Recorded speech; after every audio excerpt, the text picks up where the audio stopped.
La historia que ahora te contaré comenzó una tarde de julio de 1978, cuando las campanas de la Catedral de Culiacán marcaban las 4 en punto bajo el sol implacable del verano sinaloense. Doña Carmen Morales, de 63 años, salió de su casa en la calle Benito Juárez con su nieto Gabriel, de apenas 9 años, tomado de la mano. Nunca regresaron. La desaparición de la abuela y el niño se convertiría en uno de los casos más dolorosos y misteriosos de aquella década en Sinaloa. Una historia que revelaría las profundas grietas sociales de una ciudad que crecía entre la bonanza agrícola y las sombras del narcotráfico emergente. Si esta historia te conmueve tanto como a nosotros, no olvides suscribirte a nuestro canal y cuéntanos en los comentarios desde dónde nos estás viendo. Tu apoyo nos permite seguir investigando estos casos que no deben quedar en el olvido. Doña Carmen había criado a Gabriel desde que era un bebé. La madre del niño, María Elena, había muerto en el parto en el Hospital Civil de Culiacán, y el padre nunca se hizo responsable. Para Gabriel, doña Carmen no era solo su abuela, era su mundo entero. Vivían en una casa modesta de adobe y ladrillo en el corazón de Culiacán, cerca del mercado Garmendia, donde cada mañana se escuchaba el pregón de los vendedores de verduras, el silbido de los afiladores de cuchillos y el traqueteo de las carretillas sobre el empedrado. Esa tarde de julio, según recordarían después los vecinos, doña Carmen llevaba su vestido azul con flores blancas, el mismo que se ponía para las ocasiones especiales. Gabriel vestía su uniforme escolar aunque las clases habían terminado semanas atrás. Una camisa blanca ya amarillenta por el uso y pantalones color caqui con un remiendo en la rodilla derecha. La mujer llevaba en las manos una bolsa de tela café donde guardaba los pocos pesos que había reunido durante días, vendiendo tamales en la puerta de su casa cada madrugada. El destino de aquella tarde era aparentemente simple: ir al centro de la ciudad para comprar zapatos escolares para Gabriel. Las clases empezarían en agosto, y el niño había crecido tanto durante el año que sus zapatos le quedaban pequeños, lastimándole los pies. Doña Carmen había estado ahorrando centavo a centavo para ese momento, contando monedas en la mesa de la cocina bajo la luz de una vela, porque la luz eléctrica llegaba de manera intermitente a su barrio. La señora Esperanza Castillo, vecina de toda la vida, las vio salir desde su ventana. Años después, recordaba con precisión cada detalle de esa tarde. Carmen me gritó desde la calle que iba por los zapatos del chamaco y que regresaría antes del rosario de las 7. Gabriel se veía contento, brincaba mientras caminaba. Nunca pensé que sería la última vez que los vería. La voz de doña Esperanza se quebraba cada vez que contaba esta historia, porque ella también había criado nietos y entendía el amor feroz que puede existir entre una abuela y un nieto. El recorrido que planeaba doña Carmen era conocido para cualquier habitante de Culiacán en aquellos años. Desde su casa en la calle Benito Juárez, caminarían hacia el centro por la avenida Álvaro Obregón, pasarían por la Plaza de Armas, donde los domingos tocaba la banda municipal, y llegarían hasta las tiendas de calzado que se concentraban alrededor de la calle Ángel Flores. Era un trayecto de aproximadamente 20 minutos que ella había hecho cientos de veces, cargando verduras del mercado o visitando la iglesia del Sagrado Corazón para sus oraciones diarias. Sin embargo, algo sucedió en ese recorrido que cambiaría para siempre la vida de una familia y de toda una comunidad. Los primeros indicios de que algo andaba mal aparecieron cuando llegó la hora del rosario. Doña Carmen era una mujer profundamente religiosa que jamás faltaba a sus oraciones vespertinas. A las 7 de la noche, cuando las campanas de la catedral llamaban a la oración, ella siempre estaba arrodillada en la primera banca de la iglesia del Sagrado Corazón, con Gabriel a su lado, recitando avemarías con la solemnidad de un adulto. Esa noche, don Aurelio Morales, hermano menor de doña Carmen, llegó a la casa para cenar como hacía todos los jueves. Encontró la puerta cerrada con llave y ninguna señal de que hubieran regresado. Al principio no se alarmó. Pensó que tal vez se habían encontrado con algún conocido o que habían decidido quedarse en el centro para ver las tiendas iluminadas, algo que a Gabriel le gustaba mucho. Pero cuando dieron las 9 de la noche y luego las 10, la preocupación comenzó a crecer como una sombra que se extiende con la llegada de la noche. Don Aurelio, un hombre de 45 años que trabajaba como mecánico en un taller cerca de la estación de ferrocarril, decidió salir a buscarlas. Recorrió el camino que normalmente habría tomado su hermana, preguntando en cada tienda, en cada esquina, a cada persona que encontraba. Los comerciantes del centro ya estaban cerrando sus establecimientos, bajando las cortinas metálicas con ese sonido característico que marca el final del día en cualquier ciudad mexicana. En la zapatería El Buen Caminar, don Ramiro Quintero, el propietario, recordaba haber visto a una señora mayor con un niño alrededor de las 5 de la tarde. Estuvieron viendo zapatos escolares. El niño se probó unos colegiales negros. La señora preguntó el precio, pero cuando le dije que costaban 120 pesos, se quedó callada un momento.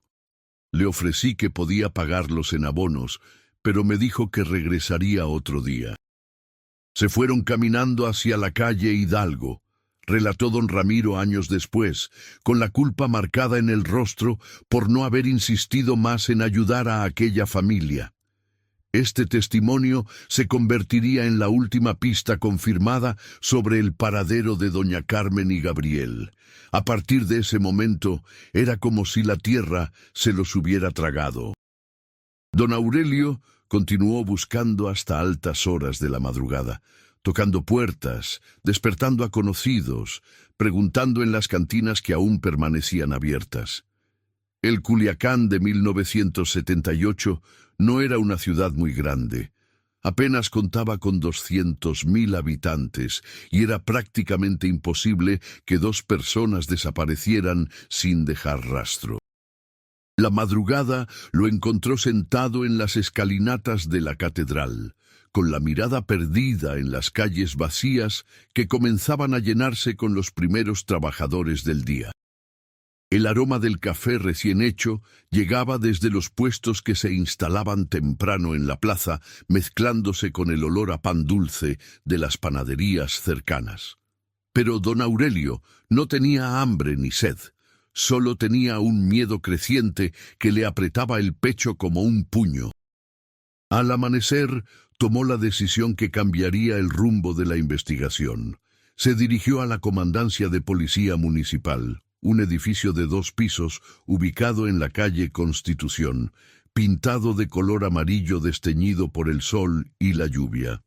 El edificio tenía esa apariencia típica de las instituciones públicas de provincia, austero, funcional, con ventanas protegidas por gruesas rejas de hierro y un letrero descolorido que anunciaba Policía Municipal de Culiacán. El comandante Arturo Valenzuela, un hombre corpulento de bigote espeso y mirada escrutadora, recibió a don Aurelio en su oficina. La sala olía a tabaco rancio y café frío. Las paredes estaban decoradas con fotografías del presidente José López Portillo y del gobernador de Sinaloa, Antonio Toledo Corro. Un ventilador de aspas giraba lentamente en el techo, moviendo papeles sobre el escritorio de metal gris. ¿Cuánto tiempo tienen desaparecidas?, preguntó el comandante mientras encendía un cigarro delicado sin filtro. Desde ayer en la tarde, respondió don Aurelio, con la voz entrecortada por la preocupación y el cansancio de toda la noche sin dormir. El comandante le explicó que por protocolo tenían que esperar 48 horas antes de iniciar una búsqueda oficial. Tal vez se fueron de visita con algún familiar o a la feria de algún pueblo cercano. Ya ve cómo son las señoras. Se les ocurre ir a ver a una comadre y se olvidan de avisar, dijo Valenzuela con un tono que mezclaba rutina administrativa con cierto desdén. Pero don Aurelio conocía a su hermana mejor que nadie. Carmen era una mujer de hábitos fijos, predecible en sus horarios, obsesiva con cumplir su palabra. Si había dicho que regresaría para el rosario, algo grave tenía que haber pasado para que no cumpliera. Comandante, mi hermana no es así. Ella jamás se iría sin avisar, y menos con el niño. Algo les pasó, se lo aseguro, insistió don Aurelio, golpeando suavemente el escritorio con el puño cerrado. El comandante Valenzuela, tras estudiar el rostro angustiado del hombre que tenía enfrente, decidió hacer una excepción. Tal vez fuera la desesperación genuina en los ojos de don Aurelio, o tal vez el hecho de que casos como este eran raros en una ciudad donde todos se conocían. Está bien, don Aurelio. Vamos a empezar a preguntar desde hoy, pero necesito que me traiga una fotografía de su hermana y del niño y que me dé todos los detalles de cómo iban vestidos y a dónde se dirigían. Esa misma mañana comenzó la primera búsqueda oficial.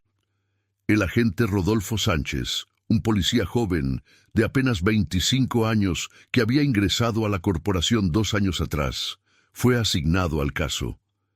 Sánchez era conocido por su meticulosidad y su capacidad para recordar detalles que otros pasaban por alto.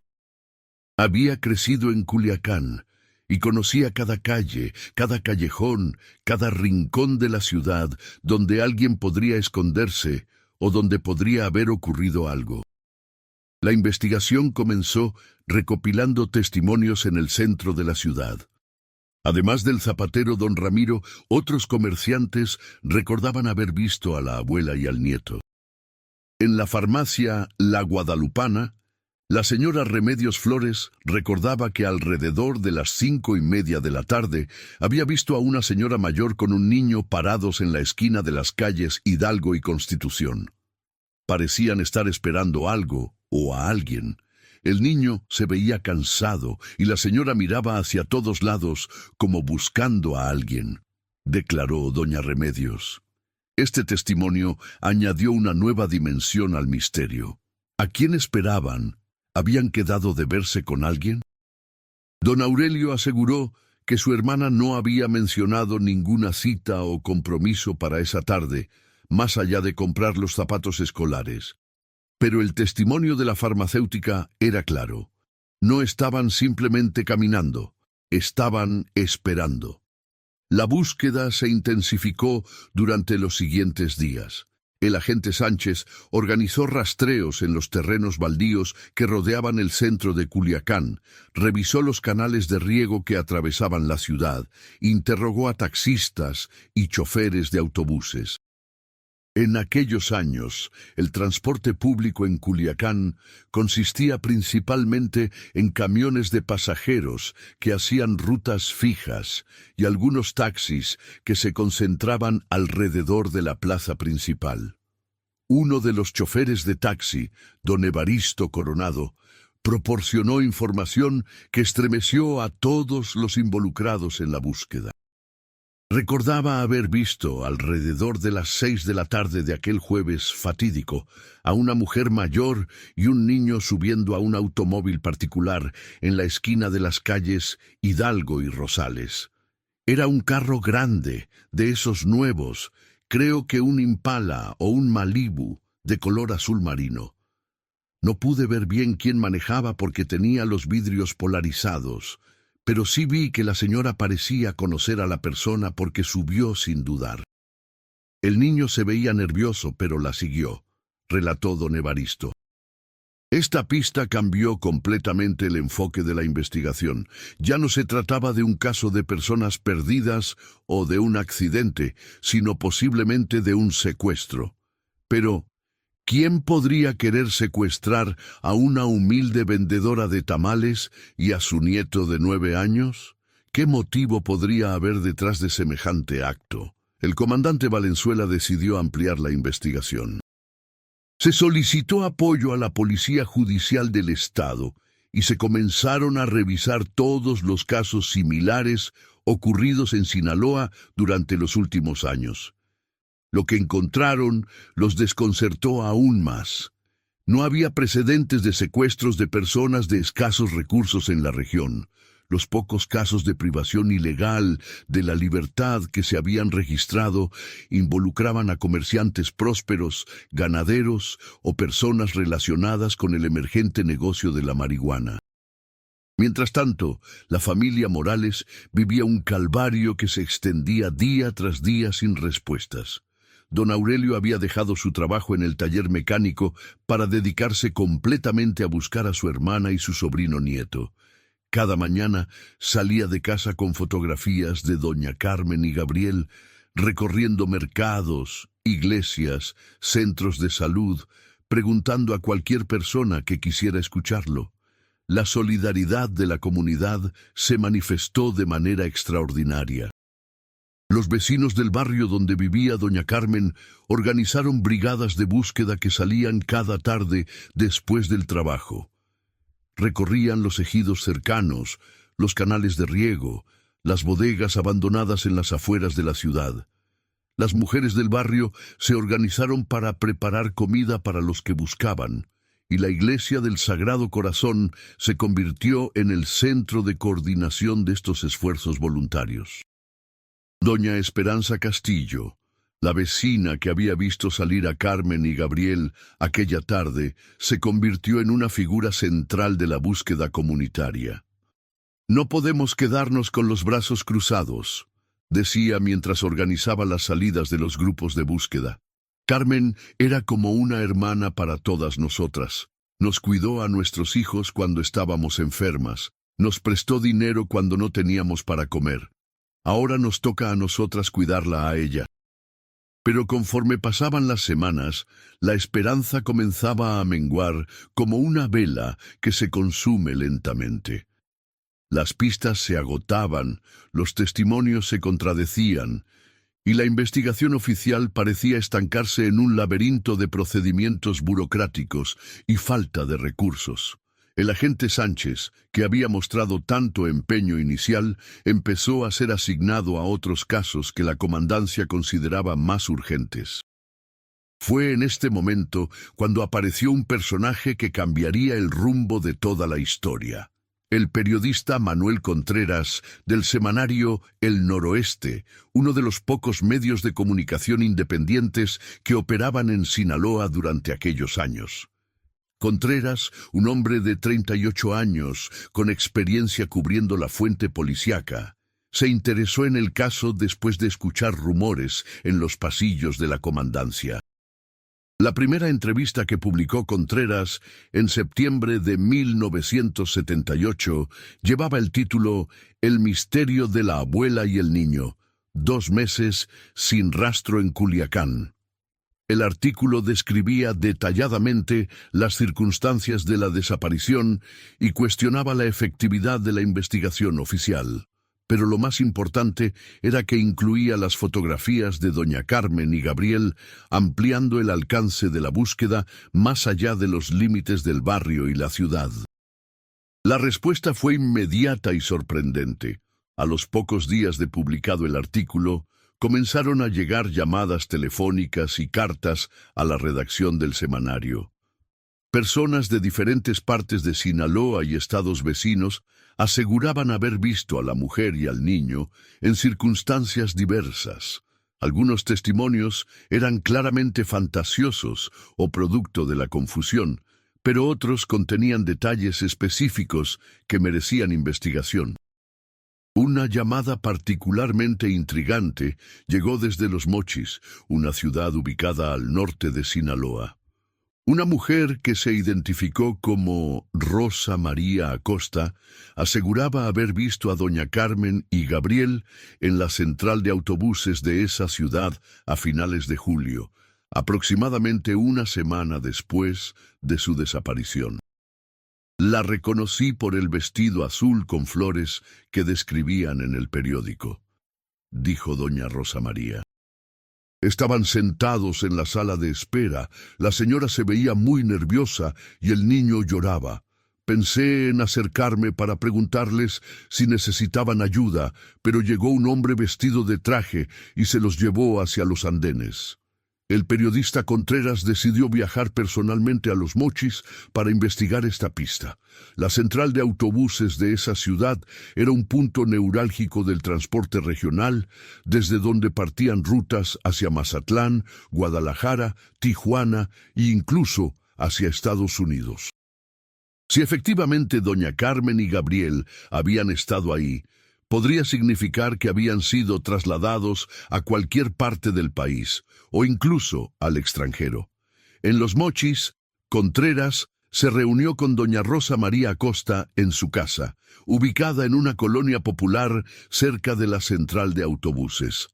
Era una mujer de mediana edad que trabajaba como empleada doméstica y que acostumbraba a usar el transporte público con frecuencia. Su descripción de los hechos era detallada y consistente. Recordaba que el hombre que se había acercado a doña Carmen y Gabriel era alto, de tez morena clara, vestía un traje gris y parecía conocerlos, porque la mujer no mostró resistencia al irse con él. Lo que más me llamó la atención, añadió doña Rosa María, era que el niño no parecía contento de ver a ese hombre. Se aferraba a la falda de la señora y no quería caminar. El hombre tuvo que cargarlo para llevárselo hacia donde estaban los autobuses que van para el norte. Esta información agregaba una dimensión completamente nueva al caso. Si el testimonio era veraz, significaba que doña Carmen y Gabriel no solo habían sido secuestrados, sino que estaban siendo trasladados fuera de Sinaloa, posiblemente hacia la frontera con Estados Unidos. Pero, ¿con qué propósito? ¿Qué interés podría tener alguien en llevarse a una abuela y su nieto hacia el norte del país? El periodista Contreras comenzó una investigación más profunda sobre las posibles conexiones entre la desaparición y las rutas del narcotráfico que empezaban a establecerse entre Sinaloa y Estados Unidos. En 1978, el tráfico de marihuana y amapola desde México hacia el mercado estadounidense estaba en pleno crecimiento, y Sinaloa era uno de los estados más importantes en esta actividad ilícita. Sus contactos en el ámbito policíaco le proporcionaron información extraoficial que resultó perturbadora. Aparentemente, en algunos casos, los grupos criminales utilizaban a familias completas como pantalla para transportar drogas, obligándolas a acompañar los cargamentos para que los traficantes pasaran desapercibidos ante las autoridades. Una abuela con su nieto viajando en autobús despertaba muchas menos sospechas que un hombre joven viajando solo con equipaje. Sin embargo, esta teoría tenía aspectos que no encajaban. Si el propósito era utilizar a doña Carmen y Gabriel como pantalla, ¿por qué habrían sido vistos en la central de autobuses de Los Mochis en aparente condición de prisioneros? ¿Por qué el niño mostraba resistencia si simplemente iban a viajar? Y sobre todo, ¿por qué elegir específicamente a esta familia para semejante propósito? La búsqueda de respuestas llevó a Contreras a adentrarse en los círculos más oscuros del Culiacán de finales de los 70. Era una época en que la ciudad experimentaba una transformación acelerada. La agricultura seguía siendo la base de la economía, pero nuevos capitales de origen incierto comenzaban a circular, construyendo mansiones ostentosas, comprando propiedades rurales y estableciendo negocios que parecían prosperar sin explicación aparente. En sus investigaciones, el periodista comenzó a escuchar rumores sobre don Esteban Morales, primo lejano de doña Carmen, quien había experimentado un cambio de fortuna inexplicable durante los últimos años. Esteban, que había sido un pequeño comerciante de granos básicos en el mercado Garmendia, de repente había adquirido una casa grande en la colonia Chapultepec y varios terrenos en las afueras de la ciudad. Los rumores lo relacionaban con el transporte de mercancías hacia el norte, aunque nadie podía precisar exactamente qué tipo de mercancías. La conexión familiar entre Esteban y doña Carmen había sido tensa durante años. Según los vecinos del barrio, habían tenido una disputa por la herencia de unos terrenos que habían pertenecido a sus padres. Doña Carmen aseguraba que tenía derecho a una parte de esos terrenos, pero don Esteban se había quedado con todo argumentando que él había cuidado a los padres durante sus últimos años. Contreras decidió investigar más a fondo esta pista familiar. Localizó a don Esteban en su nueva casa de la colonia Chapultepec, una construcción de 2 pisos con fachada de cantera rosa y un jardín amplio con palmeras y bugambilias. La casa contrastaba notablemente con la modestia del barrio donde había vivido toda su vida y donde aún residía doña Carmen. La entrevista con don Esteban fue tensa desde el primer momento. Era un hombre de 50 años, complexión robusta, bigote bien cuidado y una mirada que combinaba desconfianza con cierta arrogancia. Vestía una guayabera blanca impecablemente planchada y pantalones de vestir que evidenciaban su nueva posición económica. ¿Para qué quiere saber de Carmen?, preguntó don Esteban desde el portal de su casa, sin invitar al periodista a pasar.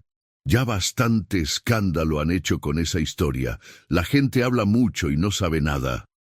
Cuando Contreras le preguntó directamente si tenía alguna información sobre el paradero de su prima, la respuesta fue categórica. No sé nada de Carmen desde hace meses. Cada quien anda en sus cosas. Pero había algo en la actitud de don Esteban que no convencía al periodista.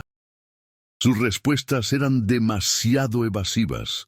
Su lenguaje corporal mostraba nerviosismo y, sobre todo, parecía saber más detalles sobre la investigación de los que debería conocer una persona verdaderamente ajena al caso.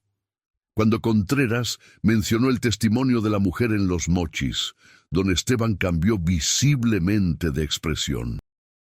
«Esa gente inventa historias para llamar la atención», dijo con un tono más agresivo. Carmen era una mujer fantasiosa, siempre andaba metiéndose en problemas. Tal vez se fue con algún hombre y se llevó al chamaco. No sería la primera vez que una viuda hace esas cosas. Las palabras de don Esteban sonaban como una ofensa deliberada hacia la memoria de su prima, pero también como un intento desesperado de desviar la atención. Contreras salió de esa entrevista con más preguntas que respuestas, pero también con la certeza de que don Esteban sabía mucho más de lo que estaba dispuesto a admitir. Decidió investigar más profundamente los negocios y las propiedades de este hombre, que había pasado de la modestia a la prosperidad en tan poco tiempo. La investigación sobre las actividades de don Esteban reveló una red compleja de propiedades y negocios que no correspondían con los ingresos de un comerciante de granos. Había adquirido no solo la casa en la colonia Chapultepec, sino también varios terrenos en los municipios de Navolato y El Dorado, zonas que estaban comenzando a ser utilizadas para cultivos ilícitos. Además, era propietario de 2 camiones de carga, que supuestamente utilizaba para transportar productos agrícolas hacia Sonora y Baja California. Pero lo más intrigante era que don Esteban había realizado varias de estas adquisiciones durante julio y agosto de 1978, exactamente en las fechas posteriores a la desaparición de doña Carmen y Gabriel. ¿Era simplemente una coincidencia o existía alguna relación entre ambos eventos? El periodista decidió compartir esta información con don Aurelio, quien se mostró profundamente perturbado por las revelaciones. «Siempre supe que Esteban era un hombre sin escrúpulos», dijo con amargura, «pero nunca pensé que fuera capaz de hacerle daño a Carmen. Ella siempre lo defendía cuando la gente del barrio hablaba mal de él».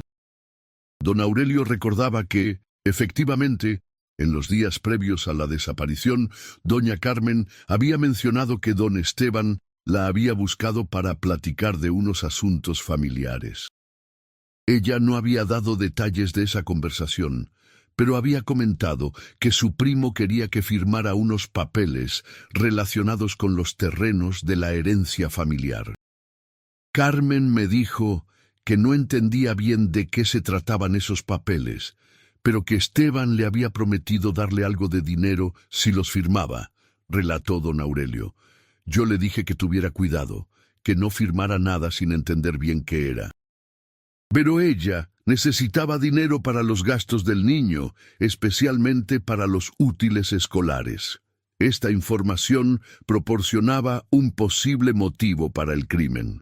Si don Esteban necesitaba que doña Carmen firmara documentos para consolidar su control sobre los terrenos familiares, y ella se había negado o había puesto condiciones, eso podría haber desencadenado una situación violenta. Pero aún quedaba sin explicar por qué habrían sido trasladados hacia el norte del país, según el testimonio de los mochis. La respuesta a esta pregunta comenzó a tomar forma cuando Contreras consiguió acceso a información confidencial sobre las rutas de transporte que utilizaba don Esteban para sus negocios. A través de un contacto en la Secretaría de Comunicaciones y Transportes, obtuvo copias de los permisos de circulación de los camiones de don Esteban y descubrió que estos vehículos realizaban viajes regulares hacia Tijuana, pasando por Los Mochis. Más inquietante aún era el hecho de que uno de estos camiones había realizado un viaje no programado hacia Tijuana exactamente el 30 de julio de 1978, apenas una semana después de la desaparición de doña Carmen y Gabriel. El permiso de circulación indicaba que el camión transportaba productos agrícolas diversos, pero no especificaba qué tipo de productos ni cuál era su destino final en Tijuana. El periodista comenzó a estructurar una teoría que, aunque terrible, parecía explicar todos los elementos dispersos del caso. Don Esteban, involucrado en actividades ilícitas de transporte, había presionado a doña Carmen para que firmara documentos que le darían control total sobre los terrenos familiares. Cuando ella se resistió o puso condiciones, él decidió secuestrarla junto con Gabriel para forzarla a cooperar. Posteriormente, posiblemente para eliminar testigos de sus actividades criminales, los habría trasladado hacia el norte con la intención de deshacerse de ellos en una región donde nadie los conocía. Sin embargo, esta teoría tenía un elemento que no encajaba. ¿Por qué habrían sido vistos en la central de autobuses de Los Mochis si iban en uno de los camiones de don Esteban? ¿Era posible que el plan original hubiera fallado de alguna manera, obligando a cambiar el método de transporte? La respuesta llegó de una fuente inesperada. El mecánico que daba mantenimiento a los camiones de don Esteban, un hombre llamado Joaquín Herrera, que trabajaba en un taller cerca de la carretera a Mazatlán, se acercó discretamente al periodista después de leer sus artículos en el semanario. Don Joaquín tenía información que podría ser crucial para resolver el misterio. El camión de don Esteban llegó a mi taller el 31 de julio con problemas en el motor, relató don Joaquín en una entrevista clandestina que se realizó en su casa, con las cortinas cerradas y hablando en voz baja.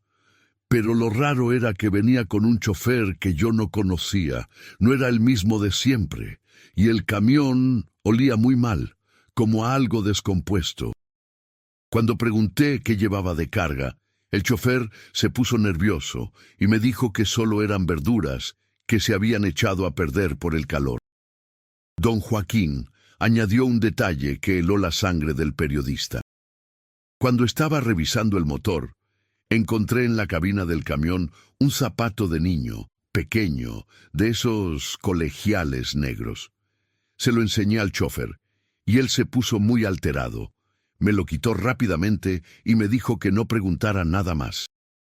La descripción del zapato coincidía exactamente con el tipo de calzado que doña Carmen había ido a comprar para Gabriel el día de su desaparición. Era la primera evidencia física que conectaba directamente a don Esteban con el caso, pero también sugería algo mucho más siniestro de lo que nadie había imaginado hasta ese momento. El periodista Contreras se encontraba en una situación delicada. Tenía información suficiente para sospechar seriamente de don Esteban, pero no evidencias legales que pudieran sustentar una acusación formal. Además, comenzaba a darse cuenta de que posiblemente se estaba enfrentando a una red criminal más amplia y peligrosa de lo que había imaginado inicialmente. La decisión de publicar o no esta información lo mantuvo despierto durante varias noches. Si publicaba sus sospechas sin pruebas concluyentes, podría estar difamando a una persona inocente. Pero si no lo hacía, podría estar permitiendo que un criminal quedara impune, y lo que era peor, que nunca se conociera la verdad sobre el destino de doña Carmen y Gabriel. La resolución llegó cuando don Joaquín Herrera fue encontrado muerto en su taller una madrugada de octubre, aparentemente víctima de un asalto. Según el reporte policiaco, los ladrones se habían llevado las herramientas más valiosas y el dinero de la caja registradora. Pero para Contreras, la coincidencia era demasiado sospechosa. Don Joaquín era la única persona que podía conectar físicamente a don Esteban con la desaparición de la abuela y el nieto. El miedo comenzó a apoderarse del periodista. Empezó a notar que un automóvil azul marino, similar al descrito por el taxista don Evaristo, aparecía con frecuencia cerca de su casa y de la redacción del semanario. Recibía llamadas telefónicas en las que solo se escuchaba respiración pesada antes de que colgaran. Sus editores, preocupados por su seguridad, le sugirieron que dejara de investigar el caso, al menos temporalmente. Pero Contreras no podía abandonar la búsqueda de la verdad. Sentía una responsabilidad moral hacia la memoria de doña Carmen y Gabriel, y hacia don Aurelio, que seguía buscando a su hermana y su sobrino nieto con una desesperación que se hacía más dolorosa cada día. Decidió cambiar de estrategia. En lugar de confrontar directamente a don Esteban, intentaría encontrar a las personas que podrían haber sido testigos de lo que realmente había ocurrido. La búsqueda lo llevó a los barrios marginales de Tijuana, donde muchos migrantes sinaloenses llegaban buscando oportunidades de trabajo o intentando cruzar hacia Estados Unidos.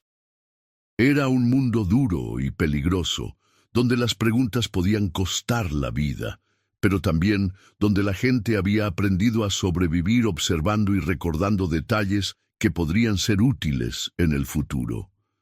En una cantina cerca del mercado de la zona norte de Tijuana, Contreras conoció a un hombre que cambiaría completamente su comprensión del caso. Se llamaba Roberto Castañeda. Era originario de Navolato y había llegado a Tijuana en agosto de 1978, huyendo de problemas con grupos criminales en Sinaloa. «Yo conocía a don Esteban desde que éramos chavos», relató Roberto en una conversación que se extendió hasta altas horas de la madrugada. «Siempre fue ambicioso, pero no era malo. El problema comenzó cuando se metió con los traficantes de los mochis. Ellos lo convencieron de que podía ganar mucho dinero transportando mercancía hacia la frontera, pero después ya no lo dejaron salirse del negocio». Roberto explicó que don Esteban había comenzado transportando marihuana en compartimentos ocultos de sus camiones, pero gradualmente los criminales le habían exigido servicios más peligrosos. Los jefes de los mochis no se conformaban con que solo llevara droga. Querían que también transportara personas, pero no migrantes normales, sino gente que tenía problemas con ellos, gente que sabía demasiado o que les debía dinero. La revelación de Roberto proporcionaba un contexto completamente nuevo para entender la desaparición de doña Carmen y Gabriel. Posiblemente don Esteban no había actuado por iniciativa propia, sino bajo presión de la organización criminal para la que trabajaba. Pero, ¿qué relación podía haber entre una humilde vendedora de tamales y los traficantes de los mochis? La respuesta estaba en algo que hasta ese momento había pasado inadvertido para todos los investigadores. Doña Carmen, además de vender tamales, trabajaba ocasionalmente como lavandera para algunas familias de clase media de Culiacán. Una de estas familias era la del licenciado Fernando Aguirre, un abogado que representaba a varios comerciantes locales en asuntos legales y fiscales. Roberto Castañeda sabía que el licenciado Aguirre había comenzado a hacer trabajo legal para algunos de los traficantes de los mochis, ayudándoles a legalizar propiedades adquiridas con dinero ilícito y a establecer empresas fantasma para lavar dinero. Era posible que doña Carmen, durante su trabajo como lavandera en casa del licenciado, hubiera escuchado conversaciones o visto documentos que no debería haber visto. La gente pobre es invisible para los ricos, explicó Roberto con amargura. Hablan delante de sus empleadas domésticas como si fueran muebles, sin darse cuenta de que ellas tienen oídos y memoria. Tal vez doña Carmen supo algo que no debía saber y alguien decidió que era peligrosa. Esta nueva perspectiva transformaba completamente la naturaleza del caso. No se trataba de una disputa familiar por terrenos, sino de la eliminación de un testigo inconveniente de actividades criminales de gran escala. Don Esteban posiblemente había sido utilizado como instrumento para secuestrar a su prima, aprovechando la confianza familiar para atraerla a una trampa. Contreras regresó a Culiacán con esta información, pero ya no como el periodista optimista que había comenzado la investigación meses atrás. Ahora entendía que se enfrentaba a fuerzas mucho más poderosas y despiadadas de lo que había imaginado. La muerte de don Joaquín Herrera había sido una advertencia clara. Quienes buscaran la verdad ponían en riesgo su propia vida. La reunión con don Aurelio fue desgarradora.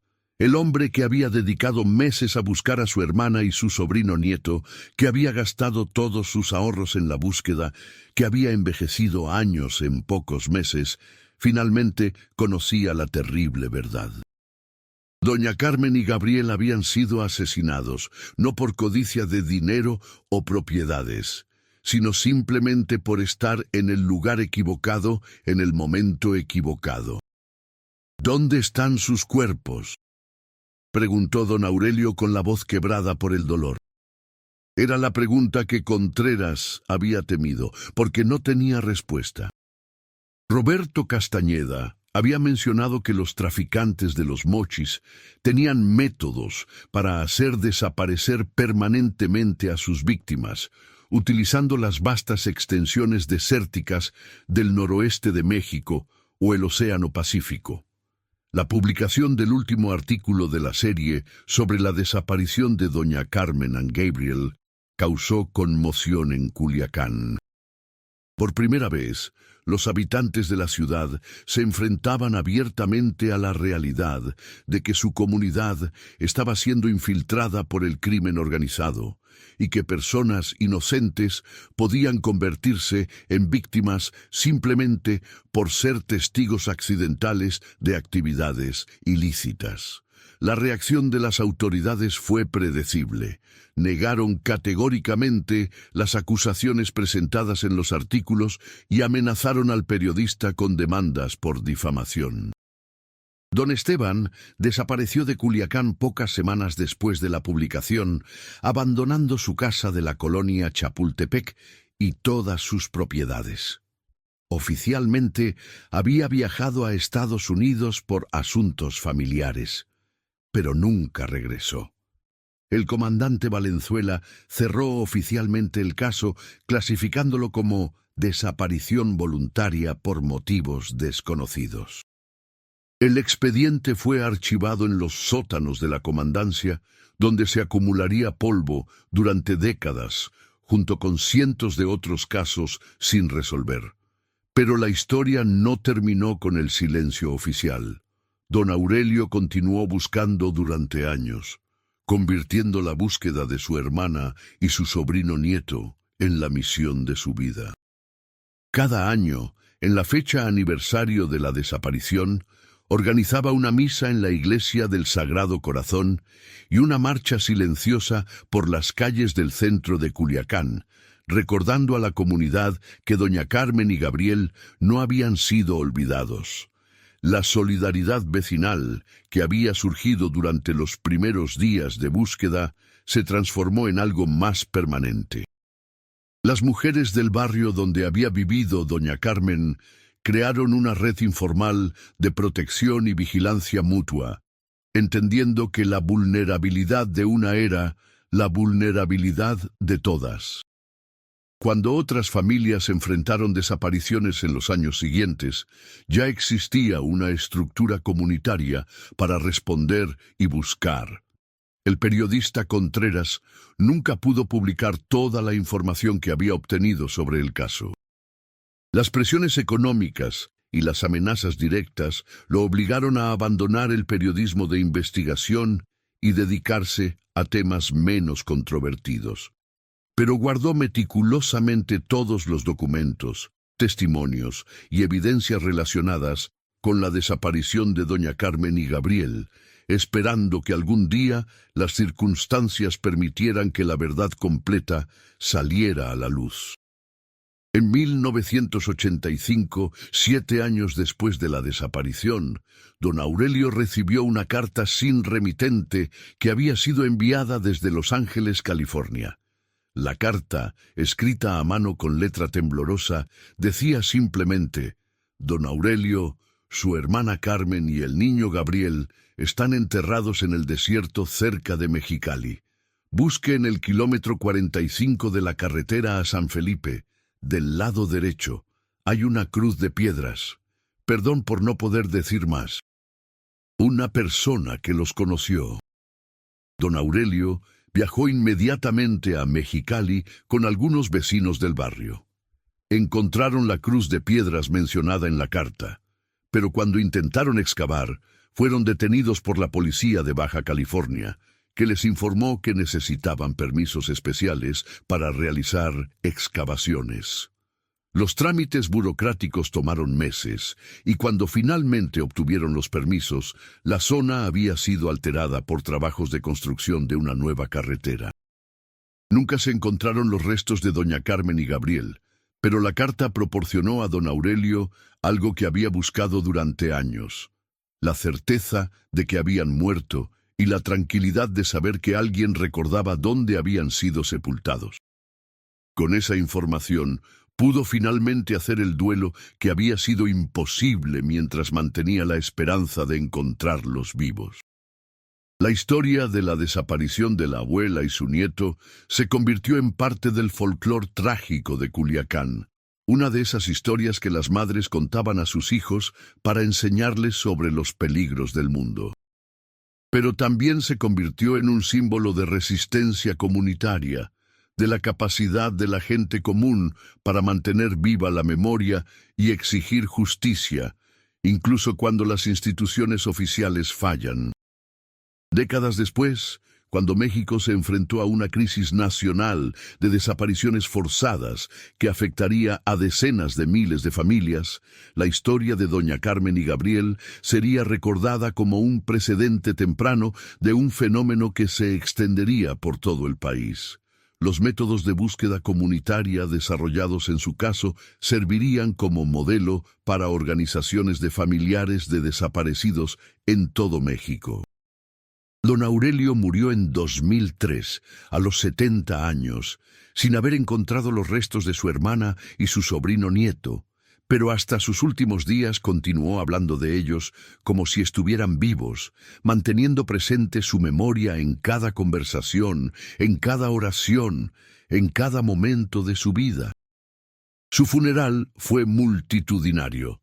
Asistieron personas que habían participado en la búsqueda 25 años atrás, vecinos que habían crecido escuchando la historia, y familiares de otras personas desaparecidas que reconocían en don Aurelio a un precursor de su propia lucha. La casa donde habían vivido doña Carmen y Gabriel fue abandonada durante años, convirtiéndose en un lugar que los niños del barrio evitaban por las noches, convencidos de que estaba embrujada. Pero en 2010, un grupo de mujeres del barrio decidió restaurarla y convertirla en un centro comunitario dedicado a la memoria de todas las personas desaparecidas de Culiacán. El centro se llamó Casa Carmen y Gabriel y ofrece servicios de apoyo psicológico, asesoría legal y coordinación de búsquedas para familias de desaparecidos. En la pared principal hay una fotografía ampliada de doña Carmen y Gabriel, tomada pocos meses antes de su desaparición en una celebración familiar. Ella sonríe con esa mezcla de cansancio y ternura que caracteriza a las abuelas mexicanas que han dedicado su vida a cuidar nietos. Él la abraza con la confianza absoluta de un niño que se sabe protegido y amado. Debajo de la fotografía hay una placa con una inscripción que resume el legado de su historia.